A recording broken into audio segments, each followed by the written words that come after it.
Hey, you hear the annoying air conditioner running in the background? That's because it's hot and I live in Florida. So even though it's the 2nd of December, it's still hot and I'm still sweating. But that has nothing to do with it. I'm here to talk to you about painting supports because you're going to paint, but what are you going to paint on? And maybe how can I save some money in the process?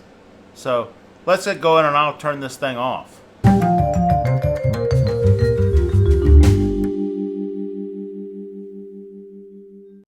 Okay, the air conditioner is off and the glasses are on. We're not getting any cooler in here. So let me get started. The reason we're looking at materials are because you have to paint on something, and I believe, this is my opinion, that less expensive the items are as you're learning to paint are going to be the ones that you're not afraid to make mistakes on. You're going to experiment more and you're going to get better faster. So though that's the reason we're going to take a look at this in a cost comparison way.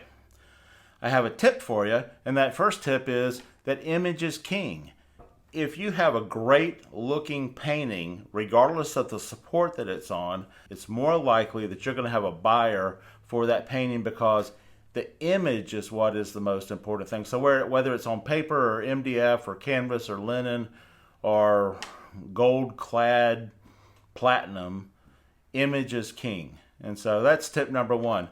Number two is there are plenty of artists that are not worrying about archival. If I have done a painting of my mom's pot holder, does that really need to live on for 500 years and outlive me because it's just going to be such a celebrated image? Probably not, though my mother had a great pot holder. Let the restorers worry about that when they're doing your retrospective at the Guggenheim. So that's tip number two. There are plenty of successful artists that don't worry about the archival nature of their materials, and there are plenty of artists that don't worry about what they're painting on. They're worried about the image that they're creating. You need an inexpensive material to practice on, to get better on, because that's what you'll probably do. You're less likely to be precious about the materials that you're using. A little disclaimer, there are multiple manufacturers of artist materials, and their prices vary by manufacturer. It's because same reason that I can paint a painting that I think rivals the quality of a well-known person, but the well-known person is going to charge more because they're well-known, and there's less risk in buying their painting than buying my painting right now. So same way with manufacturers. Manufacturers have a reputation and they put out quality materials. They've been in business for a long time and they're known within the industry. Now, some people will come along and they'll make a product that may be just as good, but they'll probably charge less. They may get their materials from different sources. They may have less overhead one way or another. So that's why prices are different. And so you make your own value judgment on those things, but that's the driver of prices. So it doesn't mean one material is necessarily better than the other.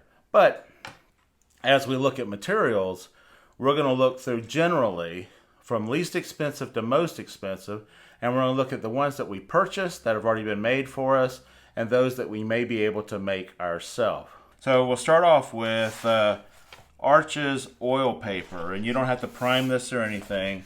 This particular pad is 12 sheets of 9 by 12. If you were to break so you can get a larger pad, break it down, and a 16 by 20 pad of 20 sheets, break it down, and each sheet would cost you $1.06 each, which isn't bad. It's a small investment for your paintings. The next piece we have up is a straight old medium density fiberboard, and you can buy this for about $1.48 on sale.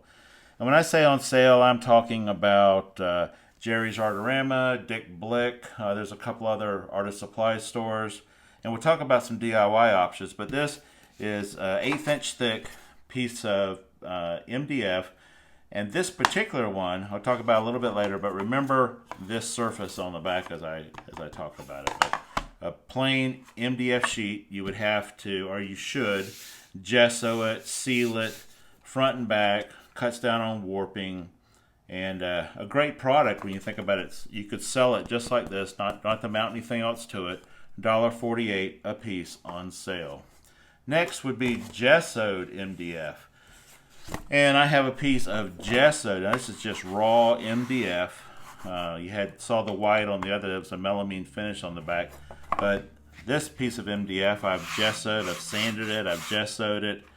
And you could certainly paint on that. But that's just showing you a gessoed piece of MDF. Also on the gesso board, here is Ampersand's 8x10 gesso board. It's going to be a little more expensive. Ampersand is a great, well-known company. They produce a great product.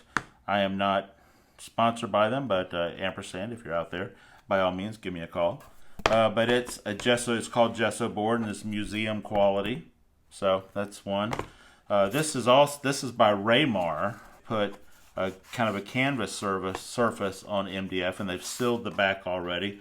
Raymar makes a great surface, and I've already gessoed this one black. This is gessoed black as well, and this is the gesso board that we saw a little bit earlier, still in its wrapping. That's by Ampersand, and I gessoed that with black gesso. And this is a linen covered piece, a double primed linen covered piece. This is by Centurion, so oil primed double linen panel, and it's pulled over and glued down to MDF. And this is they sell this through Jerry's Artorama, and this is a really good product, and I've used it quite a bit. But gessoed MDF runs you $6. A primed canvas covered MDF, $3 to $7, and that's in bulk, meaning 3 packs or 6 packs. Jerry sells them, and those are when you break it down on sale. So not a bad price on those.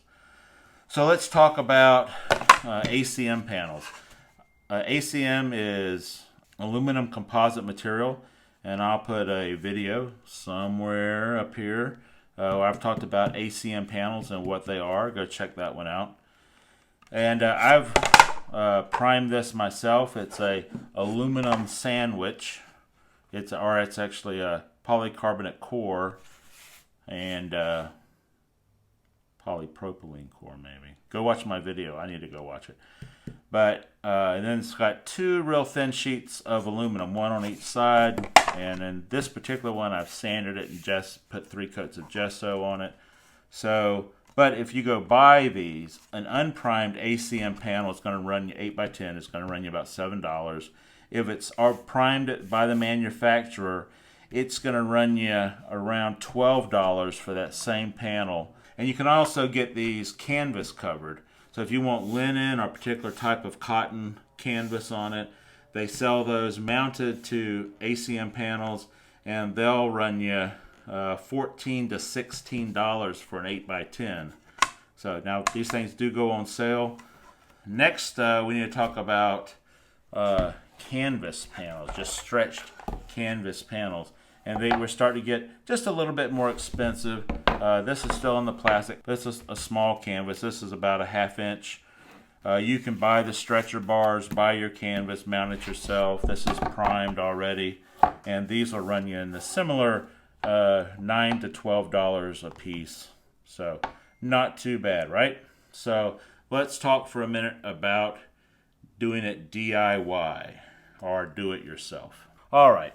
So we're going to talk DIY or do it yourself. You can make these things yourself, and the materials are going to cost you far less, but there's some things to consider with that. If you want to go out and you want to buy a 4 foot by 8 foot sheet of 1/8 inch MDF and cut it down yourself, that 8x10 square that you get out of that is going to be 35 cents a piece. And the one I showed you earlier that had that white background or a white backing on it, that's actually melamine. So the back is already sealed for you.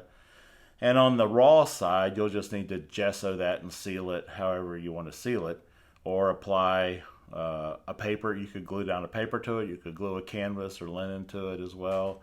But you can make your own panels for that. Next up is the ACM panel, and these are an 1/8 inch or 3 millimeter as well. A 4 foot by 8 foot sheet of ACM panel for $68. And for $68, that breaks down to $1.18 for each 8 by 10. So a tremendous savings if you're just looking at raw, the material itself. So that's pretty good. And by the way, with the ACM, you can glue down paper to it. You can glue muslin. You can glue cotton canvas. You can glue linen to it. So a lot of other surfaces can be applied to that. And it's just a great product. And you should watch my ACM panel video here or here, wherever I put it. I think I'm going to put it here. So take a look at that. Talk to you about ACM panels and what they are. Finally, do you want to stretch it? You want to stretch your own canvas. You have to buy the stretcher bars, or you can make your own, but if you want to buy pre-made stretcher bars, you buy a set of 8 inch and a set of 10 inch together, about $3. And you can go buy a really nice roll of linen canvas. And at 8 inches by 10 inches, once you break it all down, that's probably going to cost you about $2.50 to $2.75 for that really nice piece of pre-prime linen. But here's the catch. You're going to have to buy a roll of it. To buy a 54 inch by 3 yard roll of that canvas is going to cost you, on sale today, today's price, $184.54. So you're really committing to, hey, this is what I want to do. This is the kind of canvas support I want to paint on, and I'm willing to go buy this roll of linen. So when that all breaks down, $2.52. So you could get an 8 by 10 stretch canvas for about $6. Canvas one I showed you earlier would cost you, $9 to $12. So that kind of gives you the span. But here's the catch on DIY. You're not paying yourself for your labor. You're going to have to go buy gesso and then keep it. You're going to have to buy the brushes for that. You're going to take all responsibility for, hey, it's not the surface didn't work out the way I wanted it to. I wanted it smoother. I wanted it rougher. It made a mess. Someone's mad at me because I tried to gesso on the kitchen table. So you take all those different things into account, because when I look at like the ampersand panel, that's just a flawless surface. When I do my ACM panel, it's not as smooth as that ampersand panel that I would buy, but I like that. I like it. It's not uniform, and so I like the way that looks. So make that decision for yourself. So a lot of choices for you. And if you enjoyed the video, hit the like. I really appreciate it if you put a comment in and ask me some questions, and I'll tell you everything I know. We can talk more about how I source materials. I hope you found that invaluable. I hope you enjoyed seeing me sweat. And I'm going to go turn on the air conditioner. So I'll see you next time. Thanks a lot. Bye-bye.